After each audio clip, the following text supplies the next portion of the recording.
कहते हैं एक बार अपने सपने के लिए खुद को मेहनत के आगे झोंक दो। जी हाँ, आपका स्वागत है डिप्लोमेटिक हर्ष पर। इस समय उत्तर प्रदेश लोक सेवा आयोग के पास उपस्थित हैं। यहाँ पर इंटरव्यू चल रहा है पीसीएस का। सर हैं, सर आपका नाम क्या है? मेरा नाम मयंक मिश्रा है। मयंक मिश्रा। आप ग्रेजुएशन कहाँ से किए हैं? ग्रेजुएशन मैंने इलाहाबाद यूनिवर्सिटी से ही संपन्न किया है। इलाहाबाद बीए या बीएससी? बीएससी। बीएससी कब खत्म हुआ था?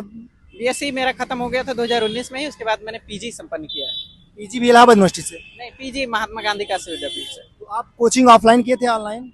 कोचिंग एक्चुअली में मैं किया था, सबसे पहली बार जो मैं किया था वो ऑनलाइन माध्यम में ही किया था। ऑनलाइन माध्यम से मैंने स्पेसिफिकली जो जहाँ जहाँ मुझे ज़रूरत पड़ती थी मैं उन माध्यमों को केवल यूट्यूब या अन्य किसी माध्यम से, मैं ज़्यादातर किताबों पे फोकस करना मुझे जहाँ तक लगता है ज़्यादा बेहतर रहता है। किताबों पे आप फोकस करेंगे तो माध्यम आपका माध्यम इंग्लिश है। इंग्लिश माध्यम था। हाँ। तो प्रीलिम्स की पहली बात आप बताइए कि इंटरव्यू में कैसा आपका गया? इंटरव्यू का अनुभव बहुत ही अच्छा रहा। मैं सभी से ये कहूँगा कि ज़्यादा परेशान होने की ज़रूरत नहीं। हाँ, ज़रूर ऐसा हो सकता है कि आप जब बैठोगे, जब तक आपका नंबर ना आए, थोड़ा बहुत पेशेंस बस रखना है। बोर्ड इतना ज़्यादा कॉर्डियल है, कोई भी दिक्कत नहीं। मैं तो गया तो कहे कि बेटा चेयर अपनी ले लो, जहाँ तुम्हें बैठने में कंफर्टेबल लगे आराम से बैठो। बस ये सर ने जैसे ही कहा, फिर उसके बाद तो फिर सारा कंफर्ट आ गया था। फिर जैसे जैसे प्रश्नों का सिलसिला आगे बढ़ता है, अब आप एक दो प्रश्नों का जब उत्तर दे लोगे, आप अपने आप कंफर्टेबल हो जाओगे, बहुत अच्छा जाएगा। क्वेश्चन ये है कि आप इलाहाबाद विश्वविद्यालय से हैं, तो हमें लगता है कि आपका इंटरव्यू अपने आप निकल जाएगा। ये ऐसा नहीं है, बहुत सारे मतलब वहाँ की रहने रहन सहन से कुछ बेनिफिट मिलता होगा? बेनिफिट जरूर आपको मिलता है। यदि आप जैसे आप अक्सर क्या होता है कि ग्रेजुएशन हो, पीजी हो, आप उस केस में वाइवा वगैरह देते रहते हैं, अपने एचओडी के सामने जाते हैं, टीचर के सामने। इसकी हेल्प जरूर मिलती है कि आपको एक आइडिया होता है कि हाँ, इस प्रकार से मैं बैठ सकता हूँ। कैसे कैसे सर क्वेश्चन? क्वेश्चंस ज़्यादातर मेरे विषय से रिलेटेड, क्योंकि मैंने पीजी भूगोल से किया था, तो लगभग सारे प्रश्न भूगोल से रिलेटेड थे, कुछ प्रश्नों को छोड़ के। उन्होंने कुछ प्रश्नों में जैसे मेरी क्वालिटीज़ पूछी कि आप कौन कौन सी ऐसी क्वालिटीज़ अपनी एक दो बताओ जिसके चलते तुमको प्रशासक बना दिया जाए। मैंने जब वो बताया तो उससे उन्होंने सिचुएशन बेस्ड क्वेश्चन पूछा कि जैसे मान लीजिए आप किसी गाँव में गए हैं और एक व्यक्ति है, आपको थप्पड़ मार के अचानक से भाग गया, गन्ने के खेत में अगर चला गया, तो आप क्या करोगे?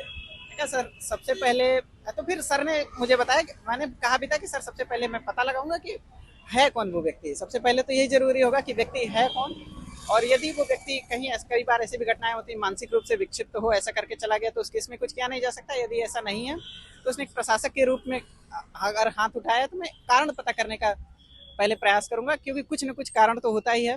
यदि कोई इस प्रकार की एक्टिविटी करता है, उसके बाद यदि दंडात्मक कार्रवाई करनी हुई तभी मैं करूंगा, अगर बहुत आवश्यक हुई। यदि वो किसी स्ट्रेस में है, किसी ऐसी चीज़ों की वजह से उसने एक्शन लिया है, तो किसी भी प्रकार की कार्रवाई करना ठीक बात नहीं होगी।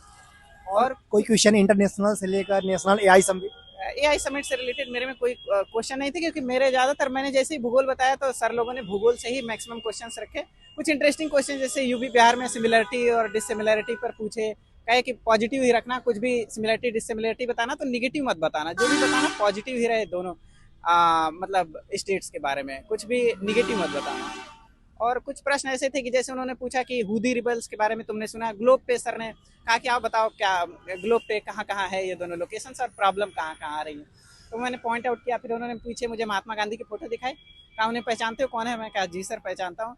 क्या क्या नाम है उनका? तो मैंने उनके नाम बताया कि राष्ट्रपिता, बापू, महात्मा, ये सब उपाधियाँ दी गई। उनका नाम पूरा नाम मोहनदास करमचंद गांधी था। फिर मुझसे आज कहा कि आज दो प्रमुख त्यौहार हैं उत्तर प्रदेश के, कौन कौन से हैं? मैंने कहा सर रमादान का महीना शुरू हो रहा है और एक तो छत्रपति शिवाजी महाराज की जयंती है।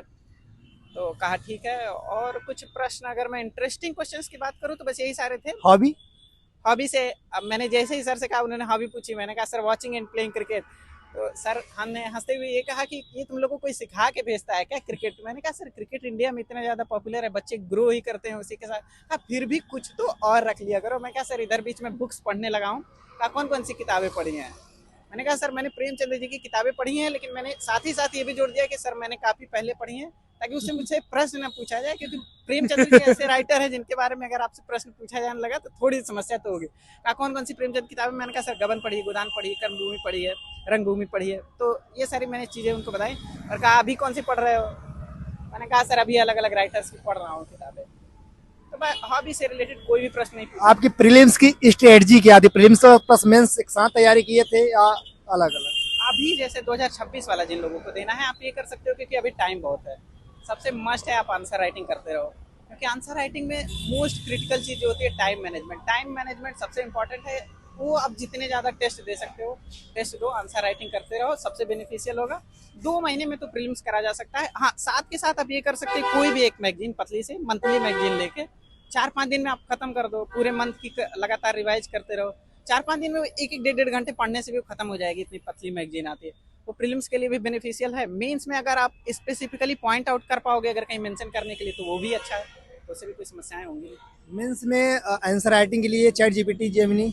हाँ बिल्कुल, एआई का तो आपको यूज करना ही चाहिए, लेकिन बहुत ज़्यादा नहीं। सबसे बड़ी ध्यान रखने की बात ये कि बहुत ज़्यादा अगर आप यूज भी कर लिए, जैसे मैंने कोई क्वेश्चन पूछ ही लिया, आंसर देख लिया, तो मेरा ये होना चाहिए कि उससे एक इनपुट ले लेना है। पूरा अगर मैं उसको लिखने की तरफ जाऊंगा कि एआई तो ऐसे आंसर्स लिखती है, मैं भी ऐसे लिखूं, आप नहीं लिख पाओगे। आपको पहली बात ये समझना है कि मैं ऐसे आंसर्स लिख नहीं सकता, और वो आंसर जेन्युइन भी नहीं होंगे। और टाइम कंस्ट्रेंट इतना ज़्यादा रहता है आपके पास कि आप जब एकदम अच्छे आंसर, मतलब बहुत लोग बहुत अच्छी प्रैक्टिस के साथ बहुत अच्छे आंसर लिखते हैं, लेकिन जैसे अगर कोई फर्स्ट टाइम दे रहा है, सेकंड टाइम दे रहा है, सेकंड टाइम में तो हो सकता है आप थोड़ा ज़्यादा इंप्रूव करवाओ। फर्स्ट टाइम के लिए यही है कि आप बहुत ज़्यादा अच्छे आंसर्स की तरफ ना जाओ।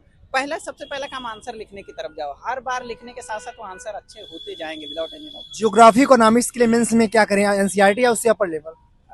एनसीईआरटी सफिशियंट रहती है अगर मेंस के पर्सपेक्टिव से। जियोग्राफी के लिए सफिशियंट है, ऐसी कोई दिक्कत नहीं है। आपसे करंट से रिलेटेड जो जियोग्राफिकल फिनोमिना है, क्या हो रहा है वेदर में, इस पर मानसून ईयर में क्या हो रहा है, इस प्रकार की चीजें पढ़ लो। जियोग्राफी के लिए कुछ बहुत ज्यादा स्पेसिफिक पढ़ने की जरूरत नहीं पड़ेगी। इकोनॉमिक्स? इकोनॉमिक्स तो पूरा एकदम डायनेमिक है। इस बार का भी पेपर जो 2024 का था, कंप्लीटली डायनेमिक पेपर था। आप करंट अफेयर से रिलेट करके जितना स्टैटिक कॉन्सेप्ट पढ़ पाओगे। जीएस 5-6? जीएस 5-6 के लिए तो कोई स्पेसिफिक सोर्स है नहीं। उत्तर प्रदेश की गवर्नमेंट वेबसाइट आप रेफर करते रहिए। एक जैसे स्कीम्स के लिए अलग अलग पॉलिसीज जो यूपी गवर्नमेंट ले आती है, आप पॉलिसीज को कंटिन्यूअसली चेक करते रहिए। जो पॉलिसीज गवर्नमेंट स्पेसिफिकली जो रिसेंट में ला रही है, एक बार पढ़ ही लीजिए। बाकी सारी चीज़ें जो उत्तर प्रदेश की, कोई भी आप एक किताब ले सकते हो जो आपकी इच्छा करे। बाकी उत्तर प्रदेश की history, geography, political structure, economy आप बेसिक देख लो। बाकी गवर्नमेंट वेबसाइट से अप टू डेट रखिए, उतना सफिशिएंट है। पॉलिटी के लिए लक्ष्मीकांत महतो? हाँ, मोर देन इनफ है, कोई दिक्कत नहीं होगी। आप उतना पढ़ लोगे, सफिशिएंट है। बहुत बहुत धन्यवाद। मैं आशा करता हूं कि आप अच्छे अधिकारी बनेंगे, अपने क्षेत्र की समस्याओं को सुनेंगे और लोगों के चहेते बनेंगे, अधिकारी बने, जिससे हमारे यहाँ के संदीप तिवारी सर हैं इसमें कुरान से। तो आपको बहुत बहुत शुभकामनाएं एवं बधाई कि आपका सिलेक्शन हो। बहुत बहुत धन्यवाद।